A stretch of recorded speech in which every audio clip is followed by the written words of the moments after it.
Alright everybody, it's Brain Smasher back again. Today I'm excited because I have a new series idea to try out.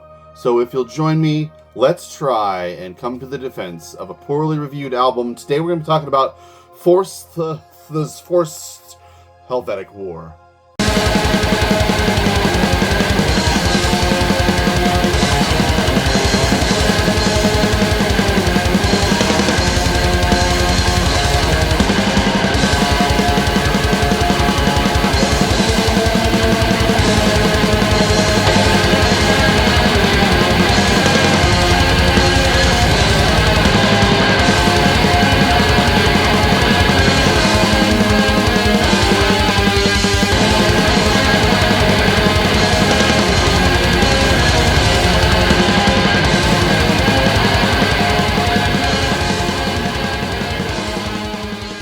So in this series, what I would like to do is try and find albums that have poor reviews, whether it's on Metal Archives or wherever else I can find bad reviews, and try and just give a picture of an album that is more realistic, more level-headed, and try and break down the album as a challenge to myself as a reviewer, and maybe even to you if you want to listen along to albums.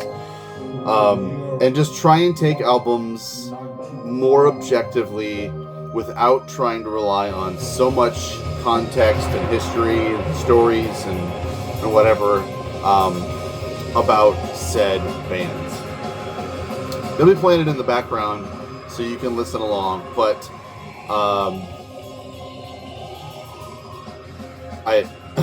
I'm going to try and keep it a little low because it can kind of get overbearing. Okay, so I don't want you to think that this is like me saying that these albums are my favorite albums necessarily. We may get into some of that territory as I get more into this series. But right now, what I just like to do is point your attention to a couple of poor reviews for this album on Metal Archives. And look, I'm not trying to refute their opinions whatsoever. This is all opinion. And so that's what I'm going to be giving you is my opinion. There's one review for this on Metal Archives which gives it a 1%. This is definitely far away from a 1% album. And then there's another one that is 48%. I think the second review is, actually the first, is pretty good. I think it covers all the bases. I think I agree with pretty much everything that the reviewer says. No problem with any of that. But we're going to go down through 5 different categories and give this album an overall rating, and I'm going to give each category a potential of as much as 20 points, so that the album has an overall score potential of 100 points. So we're going to be scoring in songwriting, originality, production, performance, and then any highlights or lowlights the album should have. So as far as the Swiss black metal band Forsth Helvetic War, this is their second effort in about 2 or 3 years. They came on the scene with a debut, the album that is also kind of not very well reviewed. I feel like these guys kind of get a lot of dirt kicked in their face, and we'll get into why. It's no mystery, but I think maybe what draws attention to them is they apparently have they must have had a great budget for like battle gear. They have music videos for 2 of the songs on their first album, which actually came out after this one. So, I mean, their band pictures look awesome. They look like a totally legit band that should sound great. So, I mean, over the years, I've come across this band so many times and just been like, why isn't that good? Why don't I have that? Why don't I hear more people talking about this band Forsth? They're from Switzerland. That's where a lot of great black metal comes from. Anyways, so on this album, it totals about 50 minutes in length. Last episode put this one out in 97. Am I right about that? In 97. So what they're going for here, as far as I can tell, is some kind of trickle-down style from Cradle of Filth's Principles of Evil Made Flesh. Definitely some kind of poor man's grade D Hecadian Throne kind of thing.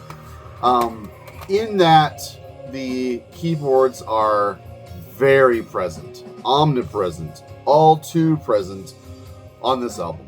And the keyboard voice is just very, very monochromatic. It just has the exact same voice throughout the whole album. Songwriting wise, I wouldn't say they're necessarily doing a bad job at writing songs. They're doing a good job, necessarily. They're trying to play with different tempos here and there. There's fast parts that are intense, and then they follow those up with a little slower parts or something. It lacks a lot of rhythmic embellishments or clever transitions or just some of the language in metal that we've gotten used to that says, after this slow part that you're going to spend some time with, you can tell that that part is about to wrap up and we're going to get to an exciting moment by way of this fill or this clever transition. Those things just kind of aren't anywhere to be found on this album. I guess I was going to say that everything on this album was based around the riffs on the guitars, but I honestly would be surprised if the keyboard player was writing these songs on keys and then had... this is kind of a revelation I'm coming through. I wouldn't be surprised if the keyboard player wrote these songs on keys. Guitar player just wrote kind of like backup accompaniment to those things. But it doesn't really matter which way the songs were written. So songwriting wise, they're okay. They're definitely lacking a lot of clever things that a lot of other bands do. If they had copied so many bands that were generic, even if they had just, taken the template of a generic black metal band and done, whatever version of that is, honestly, Xeroxing the Norwegian black metal classics and doing your own versions of them is usually pretty successful. But I can't really tell if they were... I can't really give them credit for being original, and I can't really give them credit for copying anything that was good. So, there's that. So, songwriting-wise, we're going to score this at an 8 out of 20. Like I said, it's just my opinion. There's plenty of room for things to be better. It's not awful. It's just fine. Let's move on to Originality. It's not adventurous at all. They're trying to capitalize on what Cradle of Filth did. Maybe even Dimmu Borgir. I guess like with Stormblast, that would have been, they were pretty successful. And I'm trying to think like time-wise what Dimmu Borgir would have been doing. I don't know. It's pretty obvious, they're aping some of the Scandinavian style here.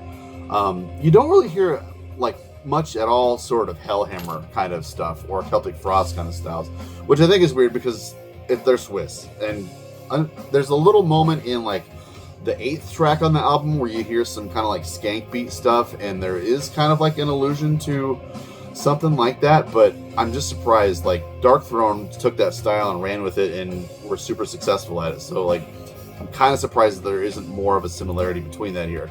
But maybe they were so enthralled by the exotic sounds that were coming over from England. I really don't know. But the guitar riffs are really... they just live right here on the fretboard. There's not a lot of clever rhythmic moving around or anything. You're not jumping around on strings really at all.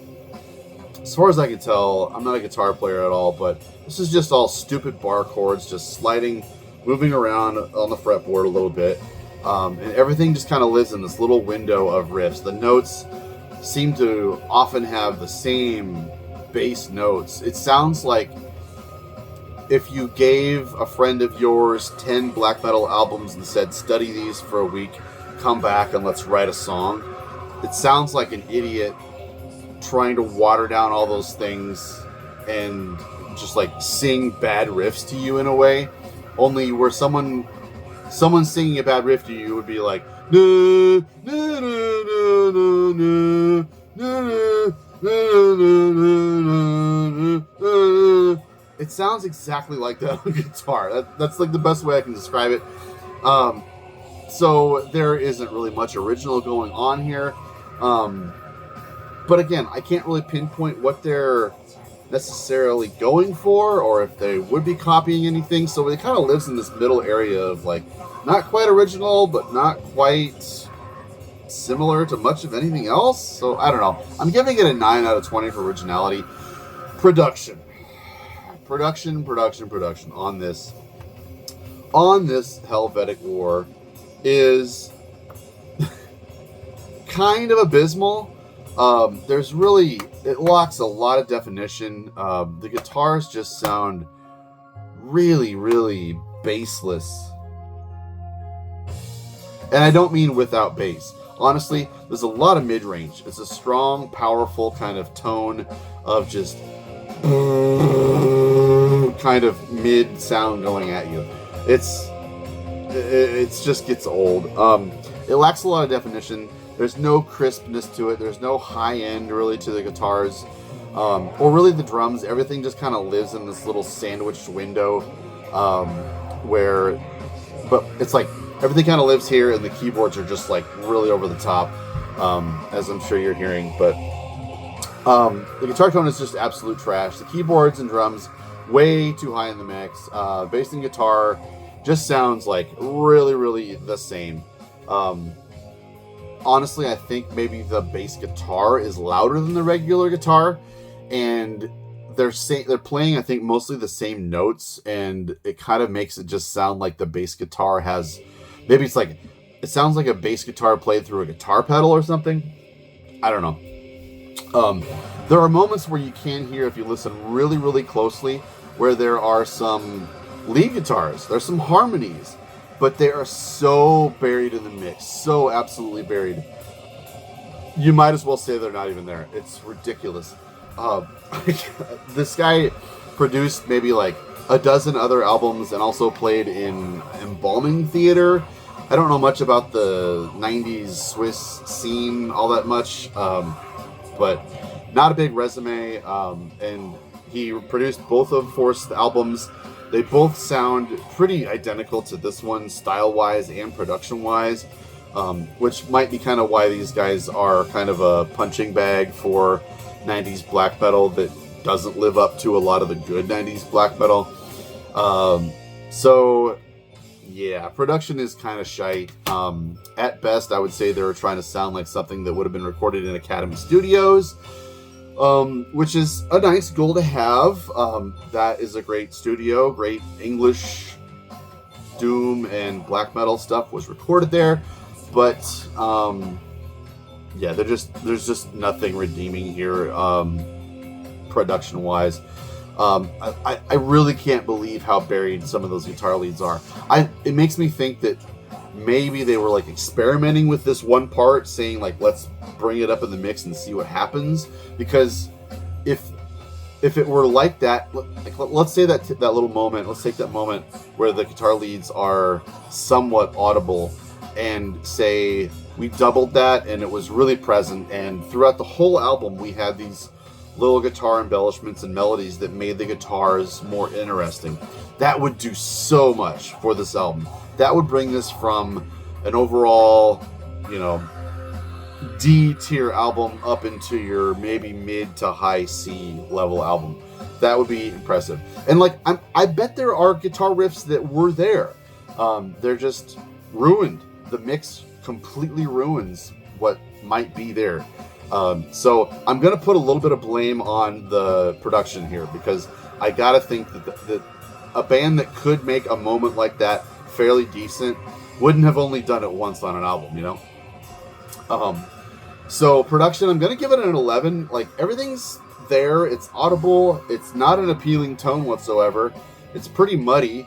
But out of 20, I think 11 is kind of fair. And that's the best category I'm going with on this album. Performance is...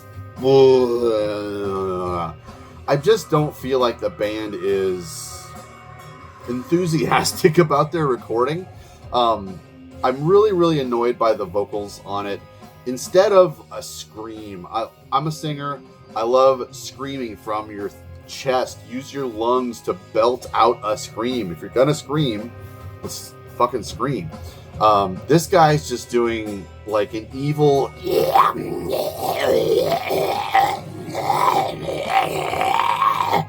which has never worked. I've never heard a singer pull that off well at all. So that sucks. The drums, it sounds like a drummer doesn't really want to be playing this style of metal. I don't know what it is. The writing to it is pretty unenthusiastic, and just the performance of the drums, and I don't think it's the production, like not making it sound emphatic or powerful. He just sounds like he's playing really boring stuff, just going through the motions. He must be really tired of listening to these boring ass songs and wanted to just get the album cut and get the hell out of there. I don't know, but the performance on the album overall, pretty abysmal. There's moments where he's not very tight at all. In fact, I'm not really sure if the whole band isn't tight or what. I guess I would be surprised if the whole band recorded this live. Sounds like maybe the guitars were recorded first and then the drums. I don't know. That's usually a mistake. I can't imagine they would make this big of a mistake, but there's a lot of really bad ideas on this album, so maybe that could have happened. I don't know. But a lot of points just don't quite line up, especially the singer. While he's doing his stupid little like there's zero rhythm to the vocals. There's nothing whatsoever. And again, that would be a thing that would help this album so much if the singer were able to hit certain moments of dramatic pauses or emphatic sort of rhythmic things, objects, riffs. There's just, when you don't have really a good song to sing over, I guess it isn't worth doing it very well over.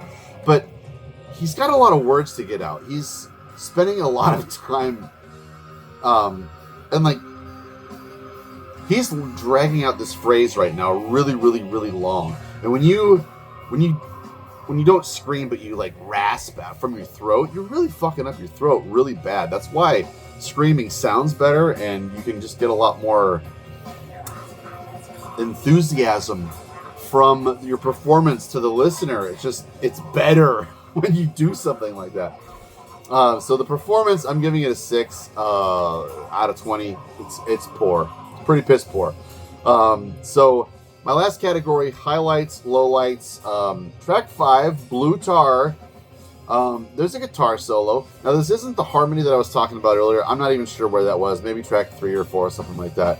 Go find it if you feel like looking it out. But on track 5, Blue Tar, there is a guitar solo about 3/4 of the way through the song. And it feels like such a relief. It feels like you have been working outside all day and you're thirsty and someone hands you a glass of water. It does so much. It works so well. And he's playing the notes in the guitar solo like they're 16th notes. And it sounds so comparatively better than the rest of the guitar work on the album. I wish he would have soloed so much more. It does drag on for way too long, but it's just such a fucking relief to hear him solo on a song in a way that embellishes the song in an interesting way. God, there's not a lot of potential on this album, but any potential that it had is just absolutely wasted. I just don't understand what they were thinking with this record. Again, it's not horrible. It's somewhat redeemable. Let me know if you like this album. I'm curious to hear your thoughts on it. But yeah, the solo kind of breaks the monotony some way through the middle point of the album. And then as you get further along toward the end of the album, I think track 8 is kind of a decent song. Again, but I'm kind of second guessing myself. I'm not sure if it's because I just can't wait for the album to be over with. And I'm like, all right, one more and we're done. But 8 kind of seems like a strong song. The last song isn't really much better than the rest of the album. So, I don't know. I had a really hard time listening to this more than twice, but I did it for you guys. So, I mean, then we have a low point. I think the worst quality throughout the whole album is that the keyboard sound is exactly the same voice throughout the whole thing. And not only that, but the notes are all just chord, chord, chord, chord, chord, chord, chord, chord, ball. Ooh, there's the thing. That's the most exciting keyboard part in the whole album. Just vampire stuff like that. Oh, I don't know. I chose this album because I thought I would be able to like pump myself up enough to make it seem like I was enthusiastic about an album like this. I definitely want to try and like find albums in this series that make me rethink things and make me take albums more objectively and maybe wind up liking them more than I thought I did. But this album didn't survive that gauntlet at all. So an overall score of 37. We're given Helvetic War by Forsth. Yeah, this came out on last episode, like I said, and it is a slog, if ever there was one.